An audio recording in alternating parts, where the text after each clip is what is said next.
Dua orang putra, Hasan, Husain.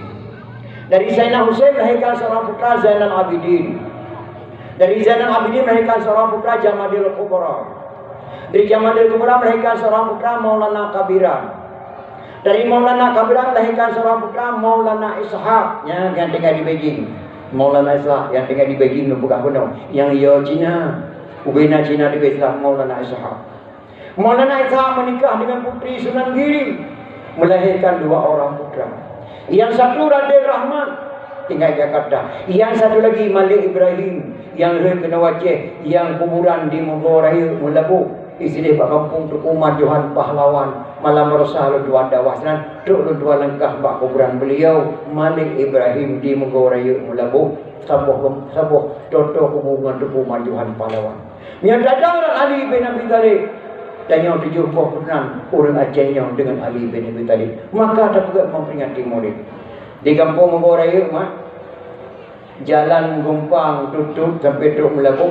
Na kampung Sabah Lutuan Dawah kebunan Kawai 16. Kampung Kawai 16. Letat urun doha kemudian mak sinan. Nek inang mak kakrut kelit tepu juga hapi dia dengan dakwah lah kampung Kawai 16 ketika Lutuan langkah di sini.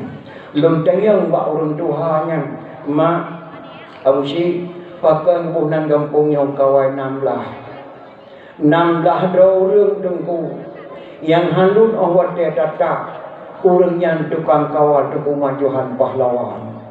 16 orang dalam kampungnya dipilih diraja.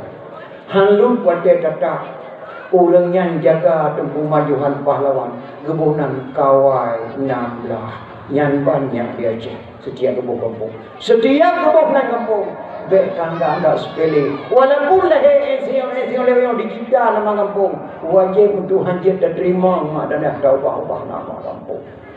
Maka Maulana Ishaq yang cukup tersayangkan mak dia sudah bingung.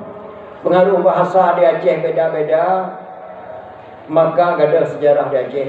Maka malamnya malu dakwah lu tuan lu kemah baru kadang beda bahasa dengan dulu kemah karena di Aceh lain bahasa.